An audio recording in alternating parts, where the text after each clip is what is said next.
Hello dear student, JEE mains 2026 का latest question है कि if the system of linear equation, और equation हमारे पास x plus y plus z is equal to 6, x plus 2y plus के 5z is equal to 10 and 2x plus के 3y plus के lambda z is equal to mu has infinitely many solution, then the value of lambda plus mu is equal to. ठीक है, यहाँ पे कह रहे हैं कि तीन इक्वेशन गिवन है। ये आपका लीनियर सिस्टम का इक्वेशन है, सिस्टम ऑफ लीनियर इक्वेशन का क्वेश्चन है। और ये कह रहे हैं कि तीन इक्वेशन है, एक दो और तीन। यहाँ पे लैम्डा और म्यू गिवन है और इनकी वैल्यू निकालनी है। कंडीशन क्या है, सॉल्यूशन आपका कैसा है, जो इनको तीनों इक्वेशन को सोल्व करने के बाद जो सॉल्यूशन आएगा वो सॉल्यूशन आएगा infinitely manage solution, that is इनके सॉल्यूशन इनफाइनाइटली आएंगे, वन से ज्यादा। ठीक है, तो उस केस में हमें इनफाइनाइटली मैनेज सॉल्यूशन के केस में हमें लैम्डा और म्यू की वैल्यू फाइंड करनी है। तो चलिए इसको सोल्व करते हैं इसको हम लोग। और भाई सोल्व करने का तरीका क्या होगा इसका, देखो हमारे पास तीन इक्वेशन है, x plus y plus z equal to 6। दूसरी हमारे पास है x plus 2y plus 5z equal to 10 और नेक्स्ट है 2x plus 3y plus lambda z equal to mu. ये तीन इक्वेशन है और यहाँ से हमें लैम्डा और म्यू की वैल्यू फाइंड करनी है। कंडीशन हमारे पास इनफाइनाइटली मैनेज सॉल्यूशन है। तो इसको क्वेश्चन को कैसे करते हैं, इजी वे में कैसे करते हैं, मैं आपको इसको बताने जा रहा हूँ। इसको ध्यान से समझना, मोस्ट इंपोर्टेंट क्वेश्चन है। ठीक है, तो हम लोग यहाँ पे सबसे पहले कोफिशिएंट मैट्रिक्स फाइंड करेंगे इसकी। और कोफिशिएंट मैट्रिक्स क्या होती है आपको मालूम है। कोफिशिएंट मैट्रिक्स है हमारे पास कि भाई ए हमारे पास आ जाएगा coefficient matrix, that is x y z का कोफिशिएंट 1 1 1। और यहाँ पे इसका कोफिशिएंट 1 2 और 5, और यहाँ पे 2 3 एंड लैम्डा। एक हमारे पास आ जाएगा बी, जो कि हम प्लस 2 में करते हैं। ये हो जाएगा 6 10 और म्यू। ठीक है, इसके बाद एक और हमारे पास है, हम फाइंड करेंगे सी होगा हमारे पास ए और बी का कॉम्बिनेशन, दैट इज 1 1 1 1 2 5। ये बड़ा इजी तरीका है, अगर एक बार समझ में आ जाए तो इजी है। 3 लैम्डा 6 10 एंड म्यू। ठीक है, ये जो सी है इसको बोलेंगे ऑगमेंटेड मैट्रिक्स। कुछ इस तरह से है, सी इज इक्वल टू 8 बी। तो ये सी क्या हमारे पास ऑगमेंटेड मैट्रिक्स। अब ये आने के बाद हम लोग यहां से इसको सोल्व करेंगे। ठीक है, और सोल्व करने के बाद हम लोग देखेंगे कि इसका इनफाइनाइटली मैनी कंडीशन में इसका लैम्डा और म्यू की वैल्यू क्या होगी। तो हमारी पहली प्रायोरिटी है कि हमें हमने इसके लिए हमें रैंक पढ़ना होगा। रैंक कैसे पढ़ते हैं, रैंक मेथड पढ़ना होगा। तो यहाँ पे ये हो जाएगा, मैं पहले इसमें एलिमेंट्री बाय यूजिंग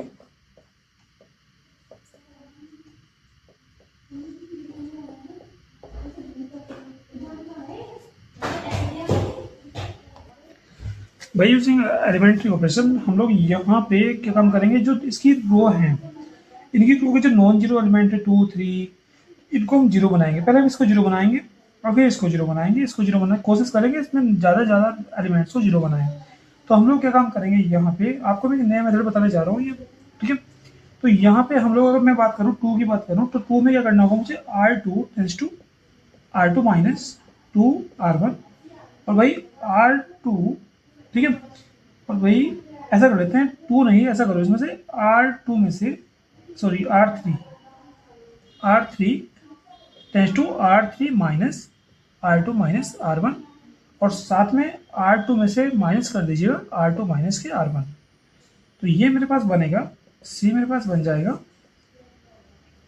भाई 1 1 1 और 6 एज इट इज रहेगा। अब इसमें से 1 माइनस करो 0 बनेगा, 2 में से 3 माइनस करो 1 माइनस करो 1 बनेगा, 5 में से 1 माइनस करो तो 4 बनेगा, 10 में से 6 माइनस करो तो हमारे पास 4 बनेगा। ठीक है, बाकी 2 में से 1 1 माइनस करेंगे तो 0 बनेगा। यहाँ पे 3 में से 3 माइनस करेंगे 0 बनेगा, लैम्डा में से 5 और 1 6 बनेगा हमारे पास लैम्डा माइनस, ये वाली प्रॉपर्टी अप्लाई करेंगे दोनों, तो हमारे पास लैम्डा माइनस 6 और म्यू में से बनेगा म्यू माइनस 16। ठीक है, अब ये आने के बाद ये हमारे पास हुआ। अब हम यहाँ पे रैंक मेथड यूज करेंगे। देखो आप एक बार नोट कीजिएगा, ये जो है ये हमारे पास ए है, अब पूरा क्या है सी है। तो मैं आपको ये मेथड बताने जा रहा हूँ, इसको ध्यान रखिए, नोट कर लीजिएगा अपनी डायरी में। ठीक है, इसको अपनी डायरी में नोट कर लीजिएगा।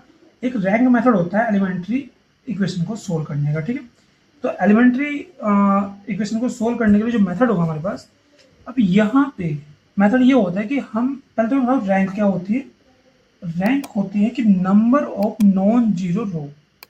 मतलब जैसे कि मेरे पास सपोज दैट ये मैट्रिक्स है 1 2 3 5 6 7 0 0 0। मैंने एलिमेंट्री ऑपरेशन अप्लाई की, कोई भी मेरे पास मैट्रिक्स रही होगी और मैंने एलिमेंट्री ऑपरेशन अप्लाई किए, और ऑपरेशन अप्लाई करने के बाद मैंने इसके मैक्सिमम एलिमेंट को अप्लाई रो एलिमेंट्री ऑपरेशन अप्लाई करके इसको मैक्सिमम एलिमेंट को मैंने जीरो बना दी कंप्लीटली एक रो।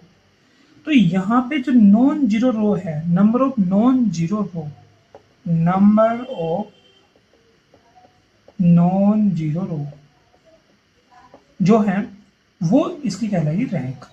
क्या कहलाएगी? रैंक। अब इसकी रैंक कितनी है? 2 है, क्योंकि यहाँ पे क्या है नॉन जीरो रो पूरी क्या है, एक और एक दो, बाकी एक रो तो कम्प्लीटली जीरो है। तो यहाँ पे भी वही केस आएगा। तो यहाँ पे आपको पहले मैं बताऊंगा इनफाइनाइट मैनी सॉल्यूशन का मीनिंग क्या है। अब देखिए रैंक आपको समझ में आई।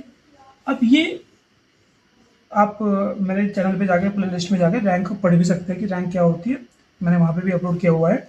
तो यहाँ पे ये क्या है, ए है, और ये पूरा क्या है, सी है। अब ये होता है कि रैंक कंडीशन होती है हमारे पास, जो सॉल्यूशन होते हैं इस तरह की जो इक्वेशन होती है, लीनियर सिस्टम ऑफ इक्वेशन होता है, इस तरह की जो इक्वेशन होगी उसका सॉल्यूशन 3 तरह के होते हैं। पहला होता है हमारे पास यूनिक सॉल्यूशन, पहला होता है यूनिक सॉल्यूशन। अब यूनिक सॉल्यूशन क्या होता है, जब रैंक ऑफ मैट्रिक्स ए, कोई भी मैट्रिक्स हमारे पास, कोई भी जो कोएफिशिएंट मैट्रिक्स ए है, rank of A is equal to rank of C होगा, और इज इक्वल टू होगा एन। एन क्या है? Number of variable. वेरिएबल क्या हमारे पास? X y Z. ठीक है, तो अगर रैंक ए रैंक सी के बराबर है और एन के बराबर है, जैसे कि यहाँ पे an a b 1 2 3 x y z 3 variable है तो 3 आ जाएगा, तो बोलेंगे यूनिक सॉल्यूशन। दूसरा है हमारे पास नो सॉल्यूशन।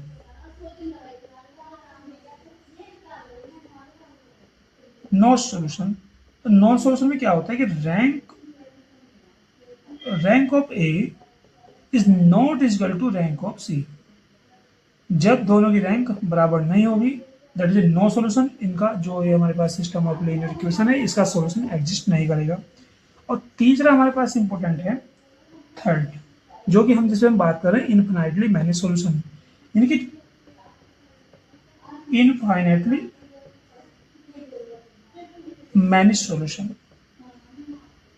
ये क्या होता है कि जो रैंक है, rank of A equal to rank of C तो होगा, रैंक ऑफ सी तो होगा, लेकिन लेस देन होगा एन से।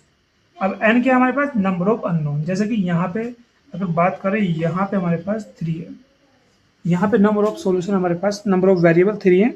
अगर ये हमने सिस्टम बनाया, इसकी रैंक भाई ये तो ए है और ये पूरा का पूरा सी है, अगर इन दोनों की रैंक तो इक्वल है लेकिन 3 से लेस होनी चाहिए, that is number of unknown variable जो है एक्स वाई जेड वो 3 है, 3 से लेस होने चाहिए, तो हम बोलेंगे जो इसका आंसर्स होगा वो इनफाइनाइटली मैनेज सॉल्यूशन होंगे, यानी कि यूनिक सॉल्यूशन नहीं होगा, इनफाइनाइटली मैनेज सॉल्यूशन होंगे। इंपॉर्टेंट है, नोट कर लीजिएगा इसको। ये 3 जो कंडीशन मैंने बताई आपको 1 2 3, एक तो ये और साथ में रैंक कैसे निकालते हैं एक वो। अब आपको अगर ये आगे तो ये इस तरह के बहुत सारे क्वेश्चन देखने को मिलते हैं एग्जाम में, आप इजिली चुटके में से सोल्व कर सकते हो। ठीक है, अब यहाँ पे हम लोग तो कंडीशन निकालनी है इनफाइनाइटली मैनेज सॉल्यूशन के लिए, तो इनफाइनाइटली मैनेज सॉल्यूशन कैसे निकालेंगे भाई? Rank of A is equal to rank of C होगा, ठीक है, लेकिन लेस होगा 3 से, क्योंकि यहाँ पे वेरिएबल जो है वो 3 है। तो ये कब होगा, अगर हमारे पास ये कंडीशन कब होगी, इफ लैम्डा माइनस के 6 क्या होगा, 0 होगा, और म्यू माइनस के 16 क्या होगा, 0 होगा। तब जाके बोलेंगे कि जो सॉल्यूशन होंगे इनफाइनेटली मैनी सॉल्यूशन होंगे, ए की रैंक सी की रैंक दोनों इक्वल होगी, लेकिन 3 से बराबर होगी, क्योंकि अगर ये एलिमेंट कम्प्लीटली 0 बन जाता है और ये भी एलिमेंट कम्प्लीटली 0 बन जाता है, तो जो सी की जो रैंक है, सी के अंदर जो नॉन जीरो एलिमेंट है, नॉन जीरो रो है, वो 2 है, एक और एक 2, क्योंकि ये तो पूरा 0 बन गया। लैम्डा माइनस के 6 इक्वल टू 0, म्यू माइनस के 10 इक्वल टू 0, सॉरी ये 10 है, हाँ 10 इक्वल टू 0, तो ये तो कम्प्लीटली बन गया हमारे पास 0, ये वाली रो, ये तो बन गई हमारे पास 0, पूरी 0 रो बन गई। तो नॉन जीरो रो बचती है 2, तो रैंक हुई 2। अभी 2 रैंक है, यानी कि 3 से कम है, तो यानी कि हमारे पास ये कब होगी, जब लैम्डा माइनस के 6 आपका 0 होगा, म्यू माइनस के 10 आपका 0 होगा, तब जाके आप बोलोगे कि हमारे जो सॉल्यूशन होंगे वो इनफाइनाइटली मैनी सॉल्यूशन होंगे। अब भाई लैम्डा की वैल्यू कितनी आ रही है यहाँ से, लैम्डा इजकल टू 6 और म्यू इजकल टू, सॉरी ये हमारे पास, ये है हमारे पास 10, ठीक है, ये 10 है, तो ये हो जाएगा 10। तो लैम्डा की वैल्यू 10 6 है, म्यू की वैल्यू हमारे पास 10 है। तो मैं देख रहा हूँ यहाँ पे ये पूछ रहा है कि लैम्डा प्लस म्यू, ये लैम्डा प्लस म्यू की वैल्यू पूछ रहा है, तो लैम्डा प्लस म्यू की वैल्यू हमारे पास आएगी 6 प्लस 10 दैट इज 16। तो आंसर कितना हुआ हमारे पास, आंसर हुआ बी। ठीक है, थैंक यू सो मच।